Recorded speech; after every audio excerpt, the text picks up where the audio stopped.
Salut à tous, c'est Chloé, je suis ravie de vous retrouver dans l'édition spéciale de Feel Summer. Feel Summer, c'est des formats plus courts et plus faciles à comprendre pour que vous puissiez nous emmener partout avec vous en vacances. Alors que vous soyez tranquillement sur votre transat, tartiné de crème solaire, en train de marcher les pieds dans l'eau ou sur votre trajet de vacances, nous aimerions faire partie de vos vacances et surtout on aimerait vous permettre de continuer de vous éduquer sur ce domaine qui nous passionne tous. Allez, c'est parti, let's go! Aujourd'hui, on va parler d'un sujet très intéressant. Pourquoi le Bitcoin est souvent considéré comme la meilleure des monnaies?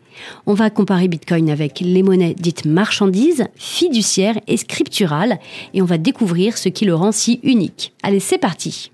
Pour commencer, reprenons les bases. Qu'est-ce qu'est le Bitcoin? Le Bitcoin, c'est une monnaie numérique qui a été créée en 2009 par une personne ou un groupe de personnes anonymes sous le pseudonyme de Satoshi Nakamoto. Alors, contrairement aux monnaies traditionnelles comme l'euro ou le dollar, le Bitcoin n'est contrôlé par aucune banque centrale ou gouvernement. C'est vraiment une monnaie qui est entièrement numérique, ce qui signifie qu'elle n'existe que sous la forme digitale. Alors, historiquement, les monnaies dites marchandises, comme l'or ou l'argent, ont une valeur intrinsèque en raison de leur utilité et de leur rareté. Le Bitcoin est bien souvent comparé à l'or numérique. Parce que tout comme l'or, sa quantité est limitée. Il faut savoir qu'il n'y aura pas plus de 21 millions de bitcoins et c'est ce qui garantit sa rareté. Mais contrairement à l'or, posséder ou transférer des bitcoins à quelqu'un dans le monde est instantané et très peu coûteux. Et c'est très pratique dans l'usage moderne. Les monnaies fiduciaires, comme l'euro ou le domaine américain, quant à elles, sont déclarées comme monnaie légale par un gouvernement. Elles n'ont pas de valeur intrinsèque. Leur valeur va dépendre de la confiance que les gens ont dans le gouvernement qui les émet. En revanche, le Bitcoin, lui, est totalement décentralisé. Il n'est sous le contrôle d'aucune autorité centrale. Et c'est cette décentralisation qui offre une résistance à la censure et à la manipulation parce qu'aucune entité unique ne peut dicter les règles ou encore influencer directement sa valeur. Maintenant, on va faire un parallèle avec la monnaie scripturale. C'est l'argent déposé dans les banques qui circule via des transactions électroniques. Alors, on l'utilise tous les jours pour payer avec nos cartes bancaires, mais ces systèmes dépendent des banques pour valider les transactions. Le Bitcoin utilise la technologie blockchain et ça va permettre à chaque transaction d'être enregistrée dans un grand registre public et vérifiée par un réseau de milliers d'ordinateurs. Ça va réduire forcément le besoin d'intermédiaires, ça va diminuer les frais associés et ça va rendre les transferts beaucoup plus efficaces sans créer de l'argent à partir de rien, comme le font les banques. Voyons maintenant les avantages uniques de Bitcoin. Pour commencer, sa rareté numérique. Le plafond fixe de 21 millions de bitcoins garantit que la monnaie reste rare et c'est vraiment crucial pour maintenir sa valeur et ce au fil du temps. Contrairement aux monnaies fiduciaires, qui elles peuvent être imprimées à volonté par les gouvernements.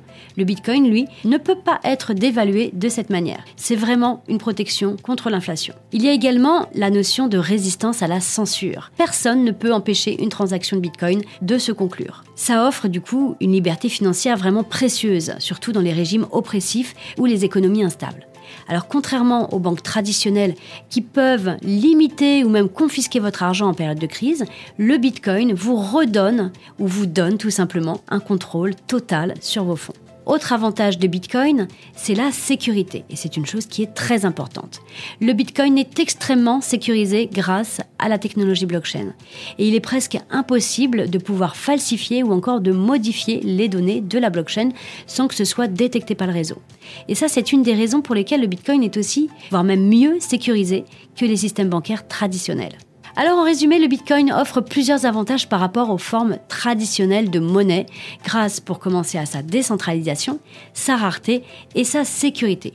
Alors que tout le monde devient de plus en plus numérique, le Bitcoin et d'autres cryptos semblent prêts à jouer un rôle de plus en plus crucial dans les systèmes financiers. Alors que ce soit pour une utilisation quotidienne ou comme protection contre l'instabilité économique, le Bitcoin offre vraiment une alternative prometteuse aux monnaies traditionnelles.